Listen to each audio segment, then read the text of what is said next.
besarnya pahala bakti dengan kedua orang tua. Baik mereka masih hidup atau mereka sudah meninggal. Baik mereka sehat atau mereka sakit. Baik mereka itu normal atau mereka itu gila. Tetap semua pahalanya besar. Ya. Mereka masih kuatkah? Mereka sudah sakitkah? Mereka sehat atau sakit? Mereka kaya atau miskin? Mereka sadar atau tidak sadar? Ya. Gila atau normal? Tetap saja bakti dengan orang tua pahalanya besar. Kenapa saya ucapkan ini? Karena ada orang, begitu orang tuanya sudah tua, ikut-ikutan seperti orang non-muslim, masukkan ke panti jompo. Nggak diurus sama dia. Karena nggak mau pusing. Enggak ini. Kita boleh panggilin suster di rumah, panggilin perawat, laki-laki kalau ayah kita, perempuan kalau ibu kita biayai, tapi kita juga perhatian. Kita juga perhatian. Sama dengan ibu-ibu yang punya anak-anak lagi di sekolahin, bukan berarti kita lepas ke sekolah semua, kita juga butuh didik mereka. Jangan gurunya semua yang panen pahala. Kita juga gitu. Pulang sebentar, nak belajar apa tadi nak? Ini. Kita tambahin, oh iya, nanti kamu begini ya. Tadi saya diajarin sholat ibu. Nah, sholat itu begini. Kita tambah. Apa sesuatu yang kita punya andil di situ? Supaya kita punya sesuatu gitu kan. Jangan dilepaskan begitu saja. Tapi yang jelas orang tua ini wajib kita bakti. Mereka masih hidup atau mati. Sakit atau sehat. Ya, normal atau gila. Gitu. Gak ada urusannya. Bakti, apapun. Dibuatin minuman, penuhi kebutuhannya, hibur hatinya. Ya. Dan kita hindari semua yang berbau membuat mereka marah. Mereka murka. Hanya mereka ucapin kata-kata yang tidak baik. Maka ini besar sekali pahalanya. Bakti dengan orang tua. Makanya pernah ada seseorang datang kepada Hasan Basri rahimahullah, seorang ulama tabi'in, dan berkata, wahai imam, saya punya ayah yang sudah sangat tua, pikun, stroke. Di atas ranjang nggak bisa bergerak apa-apa. Kalau ngomong juga sudah ngelantur kemana-mana. Ya, kadang-kadang mencaci maki dan seterusnya. Maaf bahasanya begitu, buang air besar, buang air kecil di atas ranjangnya. Waktu zaman dulu tidak kayak sekarang, banyak wadah. Bisa wadah-wadah, sekarang sudah banyak wadah yang bisa kita pakai, sudah steril, sudah bersih segala. Zaman dulu nggak ada. Dia bilang, pada saat dia buang air besar, buang air kecil, saya tampung dengan tangan saya. Jadi tinjanya itu ditahan dengan tangannya. Saya tahan sama tangan saya. Sampai dia selesai buang air, saya bersihin, saya cuci, saya tidak merasa jijik sama sekali. Bertahun-tahun saya urus begitu. Pertanyaan dia apa? Wahai imam, kalau imam kita kiai sekarang, apakah saya sudah balas bakti ayah saya? Kata Hasan Basri, sama sekali belum. Bukan belum, sama sekali belum. Dia bilang, saya tiap hari bersihin seperti ini. Lalu anda bilang, belum? Padahal saya ikhlas nih karena Allah. Dia bilang, iya. Kenapa? Tahu alasannya kenapa? Dia bilang, kata Hasan Basri, karena dulu waktu kamu masih kecil, ayahmu memandikanmu, ayahmu membersihkan kotoranmu, walaupun cuma sekali dia kerjakan, dia berharap pada saat dia bersihkan kamu, kamu menjadi tokoh masyarakat. Kalau kamu sekarang membersihkan dia, hanya menjalankan tugas dan berharap kapan ayahmu mati, lalu kamu bebas tugas. Beda niatnya. Orang tua kalau mengurus kita, beda dengan kalau kita mengurus orang tua. Kita bebannya betul-betul hanya karena kewajiban. Ini orang tua saya, tidak ada orang lain yang urus, terpaksa. Atau apalagi kalau riya, di depannya orang baru kita berbuat baik sama mereka, kalau di belakang kita malah kasar. Allah semua tahu ini. Ya. Allah mengetahui apa yang kita sembunyikan dalam hati kita, maka hati-hati. Jadikan mereka adalah perangkat-perangkat alat-alat kita untuk masuk ke dalam surga. Kalau mereka masih hidup, mereka sudah mati juga masih bisa. Sebagaimana sabda Nabi SAW mengatakan dalam sebuah hadis yang sahih, termasuk bakti seseorang pada orang tuanya yang sudah meninggal adalah dia menyambung hubungan dengan teman-teman orang tuanya. Teman-temannya. Teman-teman asal teman-temannya itu orang-orang baik, kita lanjut hubungan. Kita datangin tante-tantenya ya, yang kita mungkin ibu-ibu panggil teman-teman ibunya atau om-om teman-temannya ayahnya.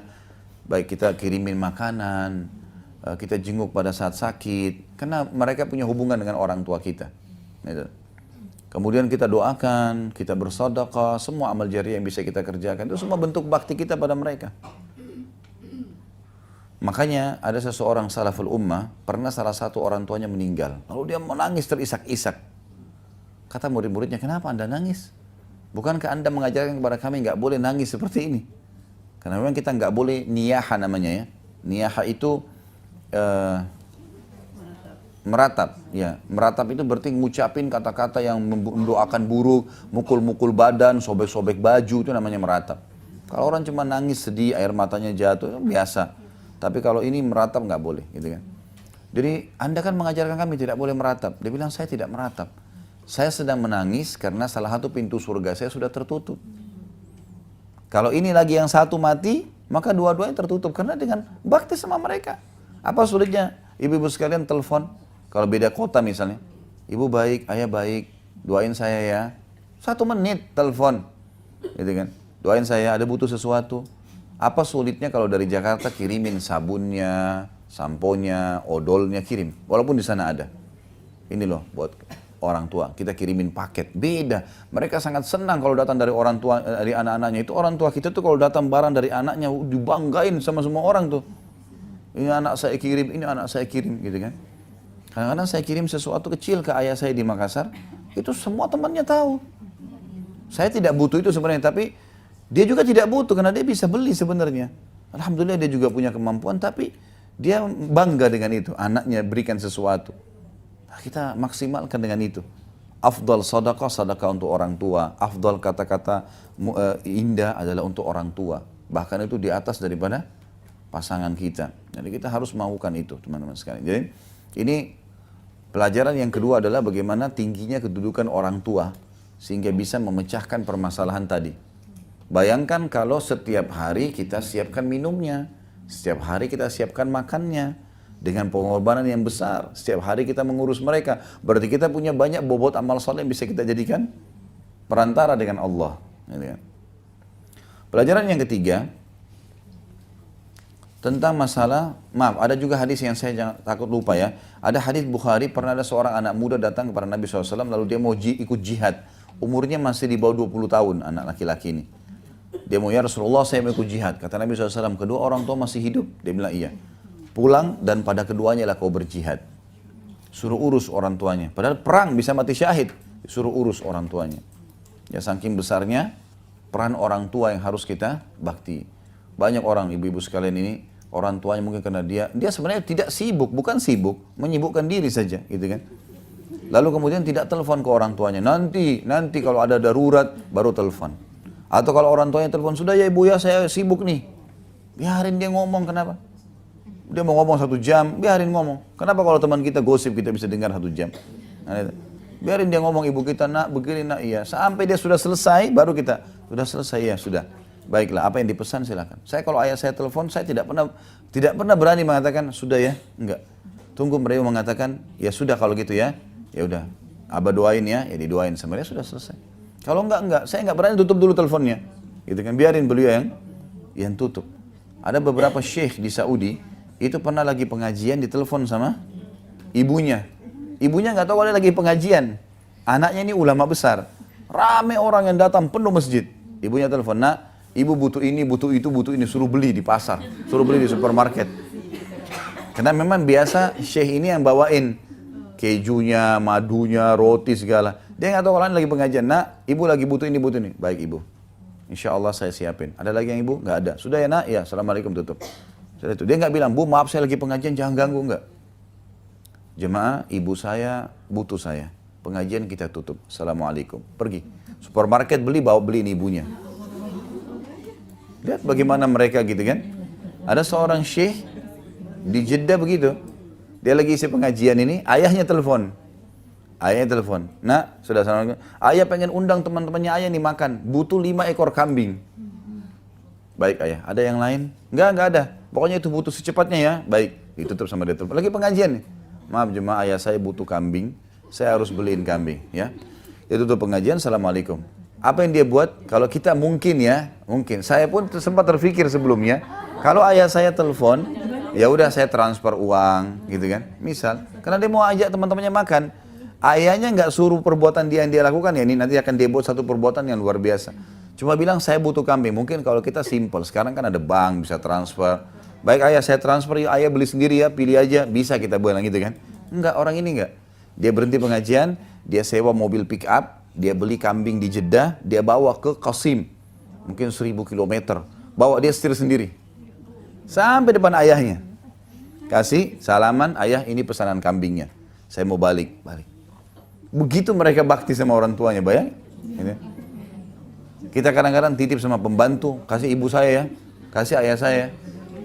Datang, bawa ke dia, suapin, mau saya suapin, kasih, kebanggaan. Itu semua ada pahalanya. Besar sekali. Dan banyak contoh-contoh berhubungan dengan masalah ini. Jadi jangan sia-siakan, apalagi kalau masih hidup, luar biasa itu. Jaga itu. Ya. Itu luar biasa itu. Saya usahakan, kalau saya pribadi, saya berbagi ibu sekalian, saya usahakan semampu saya setiap hari harus telepon.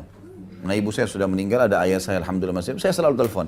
Dan kalau saya telepon itu kayak gembira sekali beliau. Selalu tutup, ayah, abah teleponin saya panggil abah telepon, abah doain saya. Iya, insya Allah mudah urusanmu nanti begini nanti. Semua setiap tutup telepon pasti mudah urusan saya. Kenapa nggak lakukan itu? Luar biasa Allah siapkan orang ini untuk kita gitu. Fasilitas, kenapa nggak dipakai? Ada orang subhanallah setahun sekali telepon orang tuanya. Kalaupun mudik dia pulang ke kampung ketemu orang tua setengah jam, habis itu kumpul sama teman-temannya. Nah, ya. Istri saya kalau pamit pulang ketemu orang tuanya saya ingatkan, jangan ketemu teman-teman kamu ya. Kalau mereka mau datang ke rumah silakan, kesempatan bakti sama orang tua. Buatin tehnya, cuciin bajunya, buat apalah ya. Kesempatan di sana. Jangan sampai itu, karena pulang sini nanti tugas ada lagi di rumah. Maka itu di sana. Loh memang betul. Itu kan apa adanya ya, memang begitu. Dia akan tersibukkan. Jadi jangan sampai kita, bukan tidak boleh ketemu sama teman-teman, tapi ada orang begitu. Baru salaman sama ibunya, sedikit ngobrol, sudah langsung temannya datang keluar. Pergi ke jalan kemana gitu kan. Bukan tidak boleh, tapi kesian ibu kita kan, ya sudah nak nggak apa-apa. Tapi dia sebenarnya rindu. Dia mau duduk, tidur sama dia, ngobrol, pijitin tangannya, butuh apa. Ya. Harusnya begitu ya. Nah, ada sebagian pemimpin muslim dulu di zaman dulu, itu kalau mereka sudah jadi raja gitu kan, tetap datang ke ibunya, tetap datang ke ayahnya. Duduk ngobrol seperti waktu dulu sebelum jadi raja, ngobrol, tetap duduk di bawah, orang tuanya di atas kursi.